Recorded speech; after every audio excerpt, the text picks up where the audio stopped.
शहर बादलों की लपेट में है, मतलब अब्र आलूद है। मुख्तलिफ इलाकों में बूंदाबांदी जारी है। मौजूदा दर्जा हरारत की बात करें तो 26 डिग्री सेंटीग्रेड रिकॉर्ड हुआ है। हवा में नमी 90% और रफ्तार 11 किलोमीटर फी घंटा रिकॉर्ड की गई है। शहर में वक्फे से बारिश की पेश गोई की गई है। महकमे मौसमियात की जानिब से बताया गया कि बारिशों का ये सिलसिला कल तक यूं ही जारी रहेगा। तो लाहौर के मौसम की बात हो रही है, मुख्तलिफ इलाकों में बूंदाबांदी जारी है। समरा फातिमा हमारे साथ मौजूद है, ताज़ा तरीन मौसम की सूरत हाल उनसे जान लेंगे। समरा बताइएगा।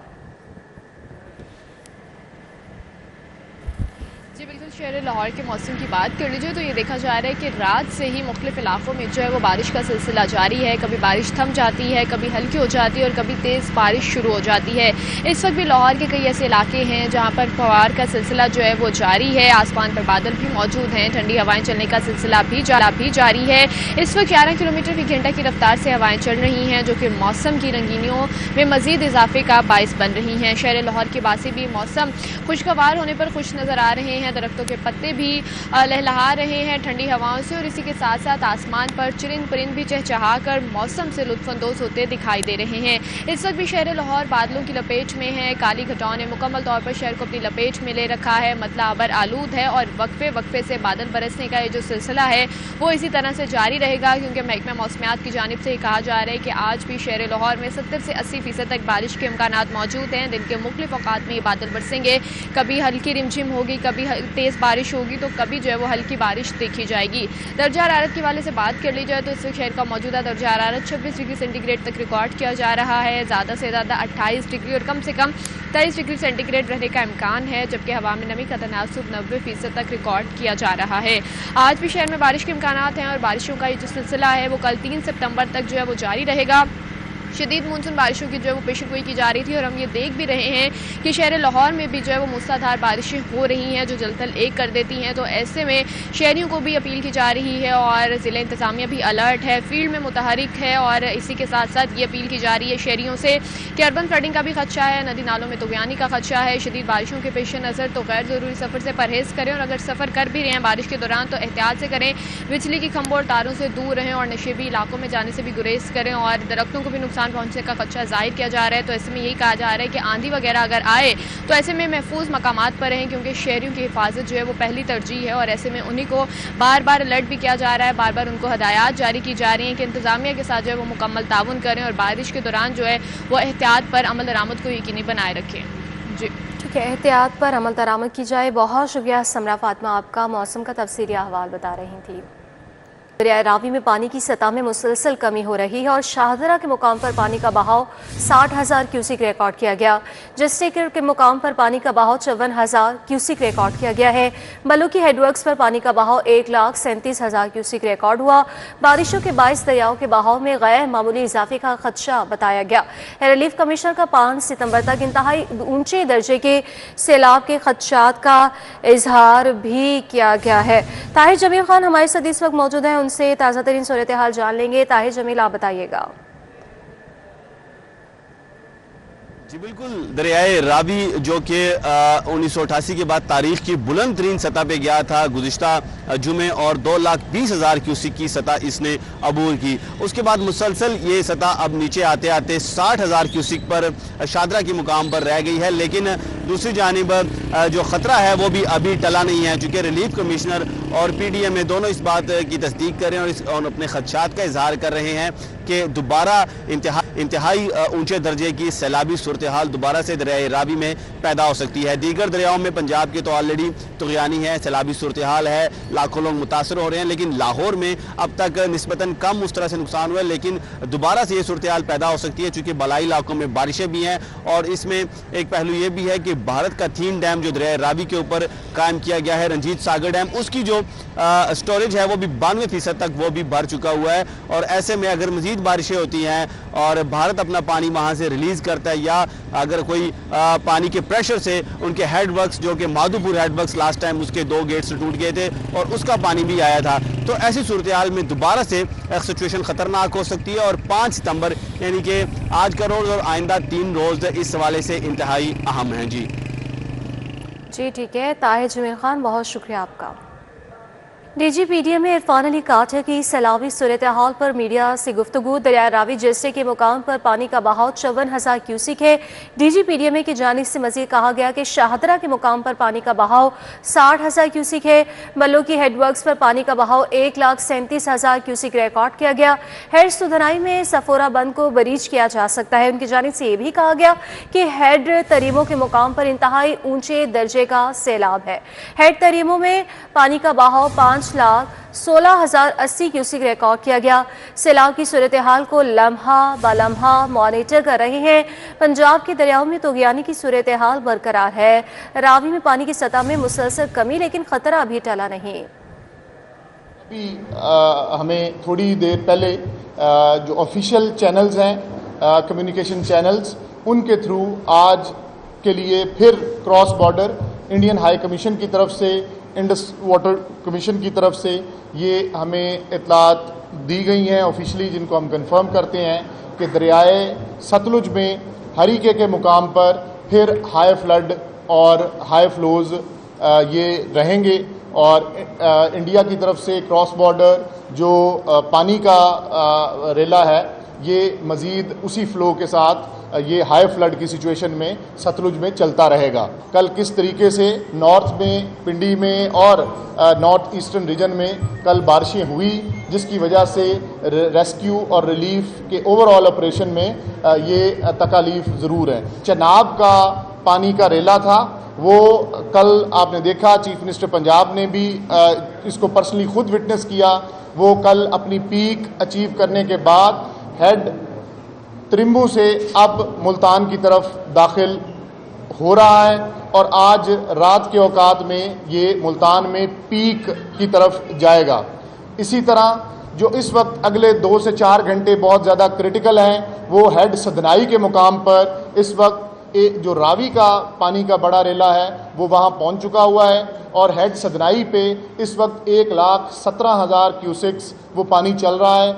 और इस वक्त तमाम एक्सपर्ट्स, तमाम रेलेवेंट अदारे, डिस्ट्रिक्ट एडमिनिस्ट्रेशन, हेड सदनाई की जो ये सिचुएशन है इसको बड़ा क्लोजली मॉनिटर कर रहे हैं। और खुदा न खास्ता हमें इसमें अंदेशा है कि शायद क्रिटिकल गेजेस अटेन होंगी और इसमें जो क्रिटिकल फैसले ऑलरेडी लिए जा चुके हैं उनको इम्प्लीमेंट करने की शायद ज़रूरत पड़े। और इसके लिए अगले 2 से 4 घंटे वो हेड सदनाई के मुकाम पर खानेवाल में बहुत ज़्यादा अहम है। हेड मोहम्मद वाला को हर तरह की ट्रैफिक के लिए इस वक्त रोक दिया गया है और अगर सिचुएशन इस तरफ जाती है तो वो तमाम ज़रूरी फ़ैसले ऑलरेडी कर लिए गए हैं। और अगर ये क्रिटिकल गेज अचीव होने के सबब हमें हेड मोहम्मद वाला को ब्रीच करना पड़ता है तो उसके इवज़ तकरीबन 16 मुआवजात ऐसे हैं जो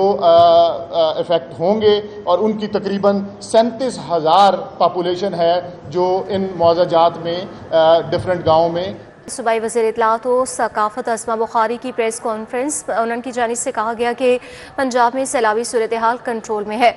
हेड तरीमों पर पानी का सबसे ज़्यादा प्रेशर है। दरिया रावी पर पानी तेज़ी से कम हो रहा है। बारिश और सैलाब का डबल चैलेंज है। वज़ियाला को जंग में हेड तरीमों पर ब्रीफिंग दी गई है। मरियम नवाज ने दौरे जंग में फील्ड हस्पताल का दौरा भी किया है। महकमे से सैलाब ज़दगान को सहूलियात फराहम कर रहा है। DHQs और THQs में सहूलियात की कमी को दूर किया जा रहा है। उनकी जानिब से मज़ीद क्या कहा गया है आपको दिखाते हैं। इस वक्त पंजाब में सैलाब की सूरत हाल कदरे जो है वो बेहतर है और हालात जो हैं वो कंट्रोल में हैं। लेकिन ये एक फैक्चुअल पोजीशन, उसके साथ साथ ये ज़रूर है कि तरीमों पे जो है इस वक्त सबसे ज़्यादा प्रेशर है पानी का। और सिर्फ तरीमों के अलावा बाकी जो तमाम हमारे डैम्स हैं या बाकी हमारी जो ब्रिजेस हैं सारे बराज, वो सारे उनके ऊपर डाउनवर्ड ट्रेंड है, पानी नीचे की तरफ रिसीड कर रहा है। सिर्फ तरीमू के ऊपर एक जो है वो इस वक्त बड़ा रेला जो है वो गुजर रहा है। रावी में पानी जो है वो तेज़ी से कम हो चुका है। और लेकिन उसके साथ साथ ये भी एक फैक्चुअल पोजीशन है कि बारिशों का सिलसिला अभी भी जारी है। आपको मालूम है कि परसों भी सारी रात सारा दिन बारिश हुई है और आज सुबह से भी जो है वो बारिश का सिलसिला जारी है। और अभी भी जब मैं आपसे बात कर रही हूँ तो गालिबन बारिश शुरू होने को है। सो ये एक यकीनन एक डबल चैलेंज है जो हमारे सैलाब में घिरे बहन भाई हैं, उनको रेस्क्यू के अंदर भी ज़ाहिर है करते हुए, उनको रिलीफ पहुंचाते हुए भी यकीनन जो है वो तकलीफ़ का सामना करना पड़ता है जब ये बारिश इस तरह से नॉन स्टॉप चलती है। और यही बारिश जो है ये इंडिया में भी जो है वो इसी तरह इसी स्पीड के साथ जो है वो चल रही है। कल चीफ मिनिस्टर साहिबा जो हैं वो जंग तशरीफ़ लेके गई थी, आपने देखा वहाँ पर उनको जो है वो हेड त्रीमू के बारे में ही उनको ब्रीफिंग दी गई थी और उसके ऊपर उन्होंने रिलीफ कैंप्स का दौरा भी किया और जो सहूलियात गवर्नमेंट की तरफ से दी जा रही हैं हमारे सैलाब में घिरे बहन भाइयों को, उसके ऊपर भी जो है वो उन्होंने देखा और फील्ड हॉस्पिटल भी उन्होंने देखा, जो कि उनकी इंस्ट्रक्शंस थी कि यकीनन पानी जब जहाँ से भी जो है वो जब पानी के होते हुए भी और ख़ास तौर पर जब पानी रिसीड कर रहा होता है तो जो तिबी इमराज हैं उसके अंदर बहुत तेज़ी से city district government boys middle school Farrukhabad Shahdara में फ्लड रिलीफ कैंप कायम कर दिया गया। सैलाब मुतासरीन को मुख्तलिफ सहूलियात फराहम की जा रही हैं। मुतासरीन को खाना, कपड़े, अद्वियात समेत दीगर सहूलियात की फराहमी जारी है। तकरीबन 35 से ज़ायद ख़ानदान फ्लड कैंप में रिहाइश पजीर है। फ्लड कैंप में हमारे लिए अच्छा बंदोबस्त किया गया है, मुतासरीन की जानिब से ये कहा जा रहा है। वहाँ की सूरत हाल जान लेंगे, हमारे साथ अरबाज खान मौजूद हैं, बताइएगा। हाँ जी बिल्कुल, इस वक्त मैं मौजूद हूँ Farrukhabad city district government school में, जहाँ पर सैलाब मुतासरीन के लिए एक फील्ड कैंप का इनेकाद किया गया है, जहाँ पे ना सिर्फ उन्हें खाने पीने की अशिया फराहम की जा रही हैं बल्कि साथ ही साथ अद्वियात भी दी जा रही हैं ताकि इन लोगों के लिए जो मुश्किल का वक्त है इसको कुछ हद तक जो है वो बेहतर बनाया जाए। यहाँ पर जो लोग ज़िंदगी गुजारने पर मजबूर हैं वो हमारे साथ मौजूद हैं, उनसे मज़ीद तफसीलात जानते हैं। हमें बताइएगा, एक तो आप क्या कहना चाहते हैं, सैलाब से मुतासर हुई, उसी के साथ साथ जो फील्ड कैंप लगाया गया है कैसे हालात हैं यहाँ पे? हाँ जी भाई, ਇਹ कैंप 'ਚ तो कोई टेंशन नहीं है, लेकिन सानू घर की बहुत टेंशन है। साढ़े हर चीज़ खराब हो गई है भाई, ज़रा भी उत्थे बैठने लिए जगह नहीं, छत्तां ने वो भी खराब हो गई, दीवारां भी, समान है ना भाई वो भी सारा ही ज़ाया हो गया कि साढ़े इस्तेमाल ही ना कोई चारपाई बची है, कोई साडा पानी 'च बह गया, बच्ची का जहेज सी वो भी नहीं बचिया हैगा भाई, वो भी सारा ही पेटी जी पूरी खराब हो गई है। बड़ी बड़ी मेहरबानी मरियम नवाज़ दी कि किसी चीज़ की सानू कमी नहीं आ रही कि जेड़ा 2 टाइम का खाना है ना उत्थे 10 टाइम मिलता पिया बच्चों को हर चीज़ की सहूलत। हाँ जी बिल्कुल, हमारे साथ कुछ और लोग भी यहाँ पर मौजूद हैं जो यहाँ पर बैठे हुए हैं। अच्छा माजी, हमें बताइएगा कि आप लोग भी यहाँ पर ज़िंदगी गुजार रहे हैं, सहूलियात के हवाले से, अपने सूरत हाल के हवाले से क्या कहना चाहती हैं? ये ना बहुत अच्छा इधर इंतज़ाम है, बहुत अच्छी हमारी हेल्प कर रही हैं, हर चीज़ का इंतज़ाम चीज़ हमें मिल रही है, बच्चों के कपड़े वगैरह भी मिले हैं, हर चीज़। मरियम नवाज़ से ये दरख्वास्त है कि ये लोग जितने भी परेशान हैं, कुछ औरतें बेवा हैं जो नहीं कर सकती, वो इनके लिए हेल्प करें, उनको कुछ सहूलत दें। हाँ जी बिल्कुल, आपने सुना यहाँ पर जो लोग ज़िंदगी गुजारने पर मजबूर हैं उनका ये कहना है कि यहाँ पर इंतज़ामात बेहतरीन हैं, मगर हुकूमत से, इंतज़ामिया से उनकी यही अपील है कि उनके घर जो सैलाब की नज़र हुए, सैलाब से तबाह हुए, उसके हवाले से भी कुछ इंतज़ामात किए जाएँ ताकि अपने घरों को लौटना इन लोगों के लिए। बहुत शुक्रिया अरबाज आपका। टीपा ने नीला गुंबद ज़ेरे ज़मीन पार्किंग प्लाजा के मंसूबे पर बाकायदा काम शुरू कर दिया है। नीला गुंबद पार्क और फवारा मुकम्मल मिसमार कर दिया गया, ज़मीन की जांच पड़ताल का टेस्ट शुरू कर दिया गया। इस हवाले से डिटेल्स मज़ीद जान लेंगे, दुरे ने आपसे बताइएगा। जी बिल्कुल, नीला गुंबद के मकाम पर हुकूमत पंजाब जो है अब वो इरादा रखती है और इसकी मंजूरी भी हो चुकी है कि अंडरग्राउंड पार्किंग प्लाजा बनाया जाए ताकि नीला गुंबद, Anarkali, cycle market, Dhani Ram road, पुरानी अनारकली, नई अनारकली, इस हवाले से माल रोड, अतराफ़ में म्यू हॉस्पिटल, जितनी भी आबादियां हैं, जितनी भी कारोबारी मराकज़ या हस्पताल हैं, उनको फ़ायदा पहुँचे और यहाँ पे आने वालों को जो पार्किंग नहीं मुयस्सर आती थी उनको मुयस्सर हो पार्किंग। लहर मनसूबे के तहत टीपा इस पर काम शुरू कर चुका है और इसका टेंडर अवार्ड कर दिया गया है। अब इस पर जो है टीपा बाकायदा सॉइल टेस्टिंग कर रहा है और पीछे मशीनें लगा के उसकी सॉइल टेस्टिंग की जा रही है। सॉइल टेस्टिंग के बाद इसकी जो पूरी एक पाइल वर्क के लिए इसकी पाइलिंग का आगाज़ किया जाएगा और यहाँ पे जो पुराना एक पार्क था जिसके अंदर फवारा भी मौजूद था, मुख्तलिफ एमेनिटीज़ मौजूद थी, उनको डिसमेंटल किया जा रहा है, मुकम्मल ख़त्म किया जा रहा है, जिसके बाद इसका काम स्टार्ट होगा और 6 से 8 माह के अंदर इसमें जो है वो काम करते हुए नज़र आएगा। गहराई में खुदाई की जाएगी, 3 मंजिला जो है वो बेसमेंट पे ज़ेरी मंजिला हैं जिस पे पार्किंग प्लाजा बनेगा। उसके ऊपर सिटिंग एरियाज़, लैंडस्केपिंग और खूबसूरत उसका फसाड जो है बेहतर किया जाएगा। इसके साथ साथ जो नीला गुंबद का असल में जो तारीखी है इसका पस मंज़र उसको भी बहाल किया जाएगा, उसकी भी रेनोवेशन की जाएगी। इस सारे प्रोजेक्ट का हिस्सा है जिस पे अब बाकायदा काम शुरू कर दिया गया है। ठीक है दुरनिया, बहुत शुक्रिया आपका। लाहौर से कराची जाने वाली ट्रेनों का शेड्यूल मुतासर हो चुका है। लाहौर से कराची जाने वाली 2 ट्रेनें मनसूख हो गई हैं। पाक बिजनेस एक्सप्रेस के मुसाफिर को कराक्रम एक्सप्रेस में एडजस्ट किया जाएगा। ट्रेनों का शेड्यूल मुतासर है, इसकी क्या वजूहात है, सईद अहमद सही से जान लेंगे, बताइएगा।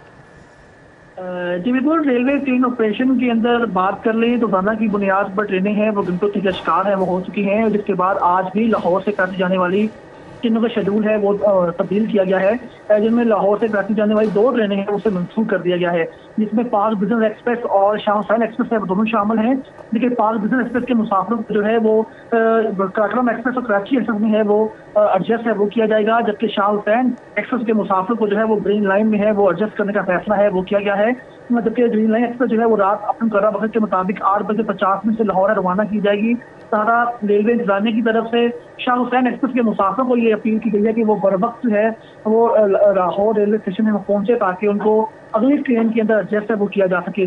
मुफ्राई का ये कहना है कि बारिशों की वजह से जो ट्रेनें हैं वो लाहौर उनकी आमद है वो तारीख का शिकार हो रही है, जिसकी वजह से उनकी दोबारा रवानगी भी तारीख का शिकार है वो हो रही है। और आज भी 2 ट्रेनें हैं वो मनसूख की गई हैं, जिनके मुसाफिरों को जो है वो दीगर ट्रेनों में एडजस्ट करने का फैसला है वो किया गया है। जी ठीक है, बहुत शुक्रिया सईद अहमद सईद आपका।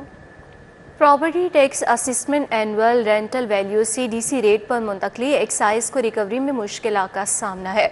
बर वक्त मुंतकली ना होने से रायती पेड के पहले 2 माह में वसूलियाँ ना होने के बराबर बताई गई। महकमा एक्साइज ने गवर्नमेंट को 5% राय के लिए मजीद 31 अक्टूबर तक की समरी भिजवा दी है। मजीद जान लेंगे अली साही से, बताइएगा।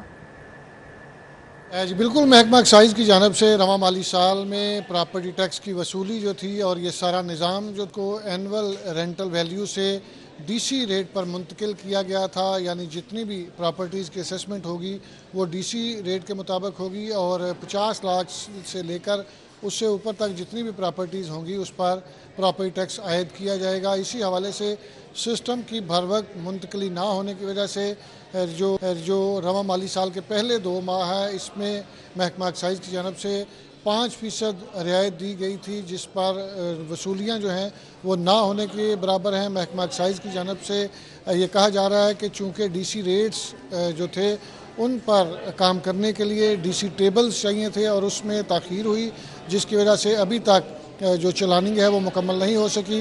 पंजाब भर में 25 लाख से ज़ायद यूनिट्स हैं, जिसमें 10 लाख के करीब जो प्रॉपर्टी टैक्स यूनिट्स हैं उनके चलान प्रिंट हुए हैं, जबकि 4 लाख से ज़ायद की अभी तक जारी किए जा चुके हैं। लाहौर की बात की जाए तो 8.25 लाख के करीब प्रॉपर्टी टैक्स के यूनिट्स हैं, जिसमें 3.25 लाख के करीब जो प्रिंट हुए, जबकि 1,35,000 से ज़ायद जो है वो डिलीवर किए जा चुके हैं। एक्साइज हुकाम का कहना है कि पहले रायती पीरियड के 3 माह जो होते हैं उसमें 45% से ज़ायद प्रॉपर्टी टैक्स वसूल किया जा चुका होता है, लेकिन इस साल चूँकि बर वक्त चलानिंग नहीं हो सकी, इसकी वजह से जो रिकवरी है वो ना होने के बराबर है। डीजी एक्साइज की जानब से डायरेक्शंस दी गई हैं कि फौरी तौर पर ये जो चलानिंग है इसको मुकम्मल किया जाए और हुकूमत को समरी भिजवाई गई है कि जो 5% रायत है उसमें। ठीक है, बहुत शुक्रिया अली साही आपका। क्वालिटी इंश्योरेंस टेस्ट की पेपर मार्क करने वाले हज़ारों असासा ख्वार हो गए। फाइनेंस कमेटी और अथॉरिटी की मंजूरी के बावजूद पेक्टा ने फंड्स जारी नहीं किए, इसकी क्या वजूहात हैं? जुनेद रियाज से जानेंगे, बताइएगा। क्वालिटी एश्योरेंस टेस्ट के पेपर्स चेक करने वाले हज़ारों असातिज़ा जो हैं वो रुल गए हैं और उनको पेपर्स चेक करने के बावजूद जो है उनके मुआवजे जो हैं वो अदा नहीं किए जा सके। याद रहे कि पेक्टा की जानब से जो है ये फ़ंड्स अदा किए जाने हैं और जो उनके बिल्स हैं जो 7 से 8 बिल्स हैं जो कि 8 से 9 करोड़ रुपए के हैं, वो फाइनेंस कमेटी की मंजूरी के बावजूद जो है वो पेक्टा फंड्स जारी नहीं कर रहा। और इस हवाले से जो असातिज़ा हैं वो सरापा एहतजाज है। उन्होंने कहा कि क्वालिटी इंश्योरेंस टेस्ट के पेपर्स उन्होंने चेक किए थे और फी पेपर 20 रुपये और फी सवाल जो है वो 50 पैसे जो है वो रेट मुकर्रर किया गया था, लेकिन पेपर्स चेक होने के बावजूद, रिजल्ट आने के बावजूद अभी तक जो है उनको फंड्स की अदायगी जो है वो नहीं हो सकी, मुआवजों की अदायगी नहीं हो सकी। और इस हवाले से बताता चलूँ कि दूसरी, तीसरी और चौथी जमात का क्वालिटी इंश्योरेंस टेस्ट हर साल लिया जाता है, जो कि इस साल भी मुनक्कद किया जाना है, लेकिन फंड्स जो हैं वो जारी ना होने की वजह से असातिज़ा को मुआवजे नहीं मिल सके। ठीक है जुनेद, बहुत शुक्रिया। नाज़िम, यूँ अस्पताल के डॉक्टर्स और नर्सिस को रवा माह तनख्वाह न मिल सकी। अस्पताल इंतजामिया 10 तारीख तक तनख्वाह की अदायगी का कह रही है। डॉक्टर्स की जानिब से ये कहा जा रहा है, इसकी क्या वजूहात है? एडिटर ब्यूरोक्रेसी कैसे कुकर से जान लेंगे, बताइएगा।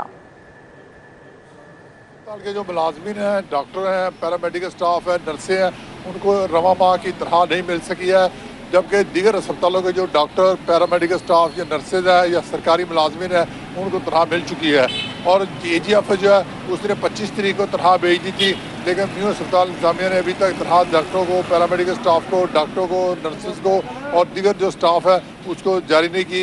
न्यू अस्पताल के स्टाफ जो डॉक्टर हैं या नर्सेज हैं या पैरामेडिकल स्टाफ है या दीगर अमला है या नीचे वाला जो जेनिटोरियल सर्विसेज है या दर्जा 4 के मुलाजमीन है, उनकी तादाद 4300 है, लेकिन अभी तक उनको तनख्वाह नहीं मिल सकी है। इसकी वजह से मुलाजमीन परेशान है, डॉक्टर परेशान है, नर्सेज परेशान है, दीगर पैरामेडिकल स्टाफ परेशान है। और उन्होंने वज़ीर आला पंजाब से, सेक्रेटरी हेल्थ से, चीफ सेक्रेटरी से मुतालबा किया कि न्यू अस्पताल की इंतजामिया को इस बात का पाबंद किया जाए कि वो पहली के पहली तनख्वाह दिया करें, तनख्वाह लेट ना किया करें। न्यू अस्पताल को खुद मुख्तारी तो मिल गया है, लेकिन खुद मुख्तारी के नाम पर जो है तनख्वाहें लेट होना शुरू हो गई हैं और तनख्वाहें लेट होने से मुलाजमीन, डॉक्टरों के और नर्सेज के मसाइल पैदा होने शुरू हो गए हैं। जी ठीक है, कैसे कुकर, बहुत शुक्रिया आपका।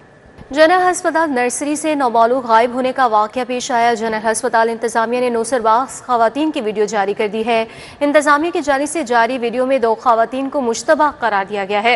इस वाक़े के हवाले से मज़ीद जान लेंगे senior health reporter Zahid Chaudhry से, बताइएगा। जी, ये गुज़श्ता रोज़ दोपहर के वक्त जो है वो जनरल अस्पताल की एमरजेंसी से काना की रहायशी जीनत बीबी का नौमौलूद बच्चा, जिसकी 2 दिन की उम्र थी और वो नर्सरी में जो है वो ज़ेरे निगहदाश्त था और वहाँ से वो बच्चा जो है वो गायब हो गया था। इसका अभी तक जो है वो सुराग नहीं लगाया जा सका। अब आज जनरल अस्पताल इंतजामिया की जानिब से 2 नकाब पोश खवातीन, जिन पर गुज़श्ता रोज़ भी शुबा जाहिर किया गया था कि तीन जो है वो जो है वो बच्चा अगवा करने की मुलज़मा है और इस हवाले से जो है वो शहरियों से अपील की गई है कि वो मदद करें और इनकी निशानदेही जो है वो अगर करेंगे तो उस पर जनरल अस्पताल इंतजामिया जो है वो निशानदेही करने वालों को तारीखी सर्टिफिकेट देगी। इसके अलावा MS जनरल अस्पताल का कहना है कि जो नेग्लिजेंस थी, जो गफलत बरती गई है एमरजेंसी में, SOPs की खिलाफ वर्जी हुई है, उस पर न सिर्फ DMS एमरजेंसी को बल्कि जो वहाँ पे सिक्योरिटी सुपरवाइजर है उनको ड्यूटी से हटाया जा चुका है और 2 एहलकार जो है उनको मुअत्तल किया जा चुका है। और उनका कहना है कि ये एक इंतहाई अफसोसनाक वाक़या है। ताहम अस्पताल इंतजामिया तमाम तर तावन कर रही है और कोशिश कर रही है कि पुलिस की मदद से जल्द अज जल्द जो है वो अगवाकारों का पता चलाया जा सके और बच्चा बाज़याफ्त करवाया जा सके। ठीक है, बहुत शुक्रिया जाहिद चौधरी आपका। CCD के गुजरपुरा और मस्ती गेट में मुबैना पुलिस मुकाबले हुए हैं। मुबैना पुलिस मुकाबलों में 2 मुलजिम मारे गए, जो कि 1 जख्मी हो गया। गुजरपुरा में मुलजिम सुबहान को क्रोल पिंड में निशानदेही के लिए लेके जा रहा थे। हुकाम के मुताबिक ये बताया गया है कि मुलजिम के साथियों ने हमला कर दिया। मुलजिम अपने ही साथियों की फायरिंग से मारा गया। मस्ती गेट के हदूद में CCD से मुबैना मुकाबले में 1 मुलजिम हलाक और दूसरा जख्मी हो गया। हलाक मुलजिम की शनाख्त शबीर और जख्मी की शनाख्त आफाक के नाम से की गई है। हलाक मुलजिम की इलाज पोस्टमार्टम के लिए मुंतकिल की गई और जख्मी को अस्पताल भिजवा दिया गया। दोनों मुलजिमान को रिकवरी के लिए खंबा चौक ले जाया गया था। दूसरी जानिब शेराकोट में चाय के पैसे मांगने पर गोलियां चल गई। चाय पराठा होटल पर सरेआम फायरिंग की मोबाइल वीडियो सामने आ गई है। ये क्या मामला है, क्या इस पर तहकीकात की गई है पुलिस की जानिब से? आबिद चौधरी से जान लेंगे, बताइएगा। ये शेराकोट का इलाका है जहाँ पर चाय के पैसे मांगने पर होटल पर गोलियां चल गई हैं। सरेआम मुल्ज़मान फायरिंग करते थे, उसके बाद मौका से फरार हो गया। वाकई की क्लोज फुटेज और मोबाइल वीडियो जो है वो भी सामने आए, जिनमें मुल्ज़मान को सरेआम फायरिंग करते देखे जा सकता है और फायरिंग के बाद इलाके में खौफ राज फैल गया और होटल पर मौजूद जो अफराद थे उन्होंने भागकर अपनी जानें बचाई। वाकई में बताया जा रहा है कि 3 अफराद जख्मी हुए, जिन्हें तबी इमदाद के लिए अस्पताल मुंतकिल कर दिया गया। पुलिस हुकाम के इस वजह से कहना है कि अदनान, बिलाल और काली नामी मुल्ज़मान है, जो कि चंद रोज़ पहले भी इस होटल पर आए और इस जहाँ से चाय पीने के बाद जब उनसे बिल मांगा गया तो मुल्ज़मान ने रकम देने से जो है इनकार कर दिया। अलबत्ता झगड़े के बाद इलाका वकीलों की जानिब से सुलह सफाई करवा दी गई। दोबारा गुज़श्ता रोज़ यह मुल्ज़मान दोबारा चाय पीने के लिए पहुंचे, जहाँ पर दोबारा पैसों का तकाजा किया गया तो मुल्ज़मान जो है वो अपने साथी को हमरा मौका पर पहुंचे, जिनकी जानिब से अंदाज़ुल फायरिंग की गई, इलाके में खौफ राज फैलाया गया और उसके बाद मुल्ज़मान बासानी मौका से फरार हो गया। पुलिस के इस हवाले से कहना है कि वाक़े का मुकदमा दर्ज कर लिया गया है। ताहाल कोई मुलज़िम पुलिस की गिरफ्त में नहीं आ सका, अलबत्ता मुल्ज़मान की गिरफ्तारी के लिए छापे मारे जा। ठीक है, बहुत शुक्रिया आबिद चौधरी आपका। काहना के इलाके से 6 साल कबल अगवा होने वाली खातून की बाजियाबी बारे केस, वकील का मुगवी खातून को जन्नात के जरिए गायब करने का इल्ज़ाम है। चीफ जस्टिस हाईकोर्ट ने CCPO बिलाल सिद्दीक कमियाना को कल तलब कर लिया। चीफ जस्टिस आलिया नीलम ने मुगवी फौजिया बीबी के अदम बाजियाबी केस की समाअत की है। इस समाअत का अहवाल जान लेंगे मलिक अशरफ से, बताइएगा। जी, chief justice Lahore high court justice Aliya Neelam की अदालत में 6 साल कबल अगवा होने वाली खातून की बाजियाबी के मुतालिक केस की समाअत हुई है और इस केस की इसलिए इंतहाई अहमियत का हामिल है कि 6 साल कबल अगवा होने वाली खातून को पुलिस ने अभी तक बाजियाब नहीं किया। आज अदालत में वकील ने ये इंकशाफ किया है कि पुलिस ने इसे बाजियाब भी नहीं किया और ये भी इल्ज़ाम लगाया कि दरख्वास्त गुजार खातून के मुताबिक इसे जिन्नात ने अगवा किया है और वो उन्होंने इसे गायब कर दिया है, जिस पर chief justice Lahore high court ने CCPO लाहौर बिलाल सिद्दीक कमियाना को कल ज़ाती हैसियत में पेश होने का हुक्म दिया है। Chief justice Lahore high court justice Aliya Neelam की अदालत में फौजिया बीबी की दरख्वास्त की बाजियाबी के लिए दायर दरख्वास्त पर समाअत हुई। SP CCD आफ्ताब फुलरवान और नासर बास मंजोता अदालत में पेश हुए। दरख्वास्त गुजार वकील के मुताबिक जो फौजिया बीबी है 2019 में यह घर से गायब हुई, जिस पर अभी तक पुलिस जो है उसने इसे बाजियाब नहीं किया। Chief justice Lahore high court justice Aliya Neelam ने वकील से इस्तफसार किया कि इसका मसला क्या था, क्यों गायब हुई। तो उसका ये कहना था कि वो घर में अक्सर उसका लड़ाई झगड़ा रहता था और दरख्वास्त गुजार जो खातून है जिसकी ये बेटी है उसके मुताबिक इसे जन्नात ने गायब किया है, जिस पर chief justice Lahore high court ने इस केस की समाअत कल के लिए मुलतवी की और CCPO लाहौर को हुक्म दिया कि वो मगवी को बाजियाब करके अदालत पे केस की समाअत मुलतवी कर दी गई है। बहुत शुक्रिया मलिक अशरफ आपका। बाबू साहब NA 129 में सैलाब मुतासरीन के लिए इमदादी कैंप का इफ्तिताह किया गया। NA 129 से उम्मीदवार हाफिज मियाँ मोहम्मद नुमान ने कैंप का इफ्तिताह किया है। सैलाब मुतासरीन में पानी, दूध और खाने पीने की अशिया भी तकसीम की गई है। अबू बकर शेख से मजीद जान लेते हैं, बताइएगा। जी, कौमी असम्बली के हल्के NA 129 के इलाके बाबू साबू तलत पार्क के अंदर सैलाब मुतासरीन के लिए इमदादी कैंप का इफ्तिताह कर दिया गया है।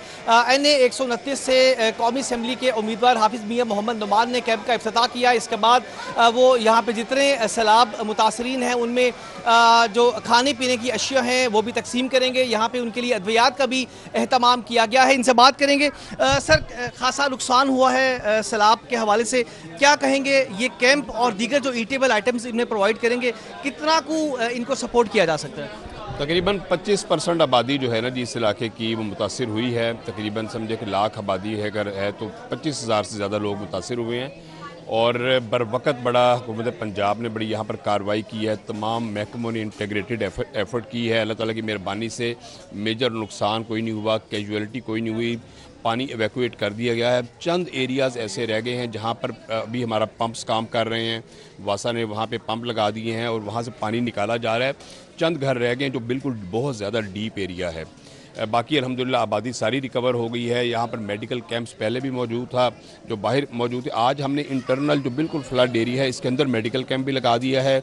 यहाँ परमानेंट बेसिस पे खाने की तकसीम और साफ़ पीने के पानी की तकसीम का अमल जो है वो भी हमने शुरू कर दिया है। और हमने गवर्नमेंट ऑफ पंजाब ने ऐलान किया है, हुकूमत पंजाब ने भी, कि जब तक एक भी हमारे जो आखिरी रिहायशी हैं उनको प्रॉपर इमदाद नहीं मिल जाती उस वक्त तक ये अमल जारी रहेगा। और उसके अलावा जो लोगों को कंपनसेट करना है, जिनके नुकसानात हुए हैं, उसके लिए एस्टिमेट बन रहे हैं। इंशाल्लाह ताला जो भी नुकसानात हुए हैं प्रॉपरली उनको कंपनसेट किया जाएगा। जी, जितना भी सैलाब के अंदर लोगों का नुकसान हुआ है इसका भी सद्जवाब किया जाएगा। इसके साथ साथ इनके लिए इंटरनली जो मेन इफेक्टेड एरिया है यहाँ पे कैंप लगाया गया है ताकि इनको खाने पीने की अशिया समेत जो भी अद्वियात की इनको ज़रूरत होगी बर वक्त इन तक प्रोवाइड की जाएगी। बहुत शुक्रिया अबू बकर शेख आपका। पाकिस्तान हॉकी फेडरेशन ने प्रो लीग की तैयारियों का आगाज़ कर दिया है। PHF ने हुकूमती इजाज़त के बाद तैयारियों की हिकमत अमली बनाना शुरू की है। इस हवाले से जानेंगे हाफिज़ शहबाज से, बताइएगा।